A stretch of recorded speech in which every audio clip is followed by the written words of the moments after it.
ओम शांति।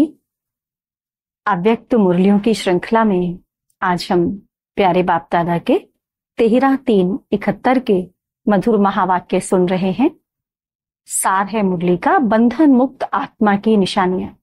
बाबा ने कहा, जो भी यहाँ बैठे हैं वह सभी अपने को बंधन मुक्त आत्मा समझते हैं, अर्थात सभी बंधन मुक्त बने हैं व अभी तक कोई न कोई बंधन है। शक्ति सेना बंधन मुक्त बनी है। जो समझते हैं कि सर्व बंधन मुक्त बने हैं वह हाथ उठाएं। सर्विस के कारण निमित्त मात्र रहे हुए हैं वह दूसरी बात है, लेकिन अपना बंधन खत्म किया है ऐसे समझते हैं कि अपने रूप से बंधन मुक्त होकर के सिर्फ निमित्त मात्र सर्विस के कारण इस शरीर में कर्तव्य अर्थ बैठे हुए हैं। तो मेजोरिटी ने हाथ उठाया। जिन्होंने भी हाथ उठाया वह कभी संकल्प मात्र भी, संकल्प व शरीर के परिस्थितियों के अधीन व संकल्प में थोड़े समय के लिए भी परेशानी व उसका थोड़ा भी लेश मात्र अनुभव करते हैं वह उससे भी परे हो गए हैं।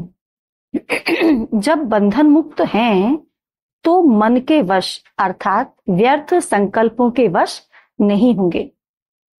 व्यर्थ संकल्पों पर पूरा कंट्रोल होगा। परिस्थितियों के वश भी नहीं होंगे। परिस्थितियों का सामना करने की संपूर्ण शक्ति होगी। तो बाबा ने पूछा, जिन्होंने हाथ उठाया वह ऐसे हैं? तो इन बंधनों में भी अभी बंधे हुए हैं ना। जो बंधन मुक्त होगा उसकी निशानी क्या होगी? जो बंधन मुक्त होगा वह सदैव योग युक्त होगा। बंधन मुक्त की निशानी है योग युक्त। और जो योगी होगा, ऐसे योगी का मुख्य गुण कौन सा दिखाई देगा? जानबूझ करके बुद्धि का खेल कराते हैं। तो ऐसे योगी का मुख्य गुण व लक्षण क्या होगा? जितना योगी उतना सर्व का सहयोगी, और सर्व के सहयोग का अधिकारी स्वतः ही बन जाता है। जितना योगी उतना सर्व का सहयोगी, और सर्व के सहयोग का अधिकारी वो स्वतः ही बन जाता है। योगी अर्थात सहयोगी। जो जितना योगी होगा उतना उसको सहयोग अवश्य ही प्राप्त होता है। जो योगी होगा तो उसको सहयोग अवश्य प्राप्त होता है। अगर सर्व से सहयोग प्राप्त करना चाहते हो तो योगी बनो। योगी को सहयोग क्यों प्राप्त होता है? क्योंकि बीज से योग लगाते हो। बीज से कनेक्शन अथवा स्नेह के कारण स्नेह का रिटर्न सहयोग प्राप्त हो जाता है। तो बीज से योग लगाने वाला, बीज को स्नेह का पानी देने वाला सर्व आत्माओं द्वारा सहयोग रूपी फल प्राप्त कर लेता है। जैसे साधारण वृक्ष से फल की प्राप्ति के लिए क्या क्या किया जाता है, वैसे ही जो योगी है उसको एक एक से योग लगाने की आवश्यकता नहीं होती। एक एक से सहयोग करने की आशा नहीं रहती। लेकिन एक बीज से योग अर्थात कनेक्शन होने के कारण सर्व आत्माएं पूरे वृक्ष के साथ कनेक्शन हो ही जाता है। तो कनेक्शन का अटेंशन रखो। तो सहयोगी बनने के लिए पहले अपने आप से पूछो कि कितना और कैसा योगी बना हूं। अगर संपूर्ण योगी नहीं तो संपूर्ण सहयोगी नहीं बन सकते। ना सहयोग मिल सकता है कितना भी कोई कोशिश करे, परंतु बीज से योग लगाने के सिवाय कोई पत्ते अर्थात किसी आत्मा से सहयोग प्राप्त हो जाए यह हो नहीं सकता। इसलिए सर्व के सहयोगी बनने व सर्व का सहयोग लेने के लिए सहज पुरुषार्थ कौन सा है? बीज रूप से कनेक्शन अर्थात योग। फिर एक एक से मेहनत कर प्राप्त करने की आशा समाप्त हो जाएगी। मेहनत से छूट जाएंगे। शॉर्टकट रास्ता यह है। अगर सर्व का सहयोगी सदा योग युक्त होंगे तो बंधन मुक्त भी जरूर होंगे। क्योंकि जब सर्व शक्तियों का सहयोग, सर्व आत्माओं का सहयोग प्राप्त हो जाता है तो ऐसी शक्ति रूप आत्मा के लिए कोई बंधन काटना मुश्किल होगा। बंधन मुक्त होने के लिए योग युक्त होना है, और योग युक्त बनने से स्नेह और सहयोग युक्त बन जाते हैं। तो ऐसे बंधन मुक्त बनो। सहज सहज करते भी कितना समय लग गया है। ऐसी स्थिति अब जरूर होनी चाहिए। जो बंधन मुक्त की स्थिति सुनाई कि शरीर में रहते हुए सिर्फ निमित्त ईश्वरीय कर्तव्य के लिए आधार लिया हुआ है, तो बाबा ने कहा जो बंधन मुक्त की स्थिति बाबा ने सुनाई कि शरीर में रहते हुए सिर्फ निमित्त ईश्वरीय कर्तव्य के लिए आधार लिया हुआ है।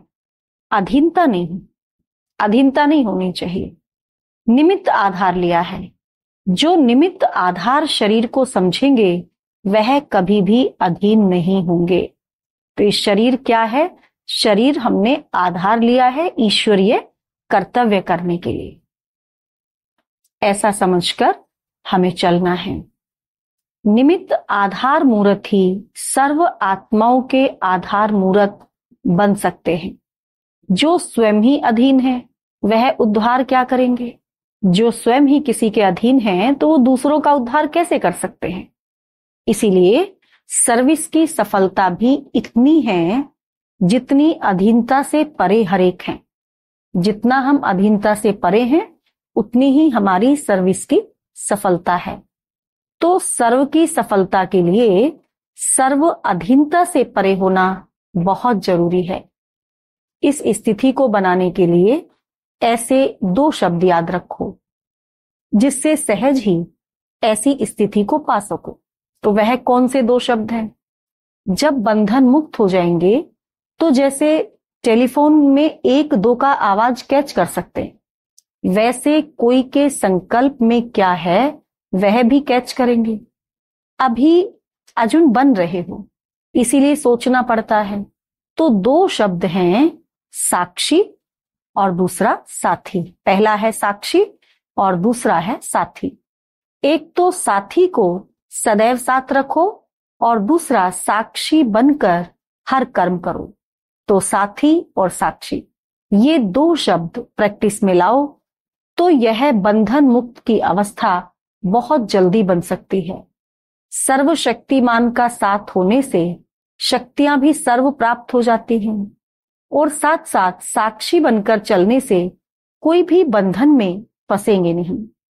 तो बंधन मुक्त हुए हो ना, इसके लिए ये 2 शब्द सदैव याद रखना। वह योग वह सहयोग, दोनों बातें आ गई। अब ऐसा पुरुषार्थ कितने समय में करेंगे? पूछ रहे बाबा, ऐसा पुरुषार्थ कितने समय में करेंगे? बिल्कुल बंधन मुक्त होकर के साक्षीपन में निमित्त मात्र इस शरीर में रहकर कर्तव्य करना है। अभी इस बारी यह अपने आप से संकल्प करके जाना, क्योंकि आप मतलब टीचर्स लोगों को सहज भी है।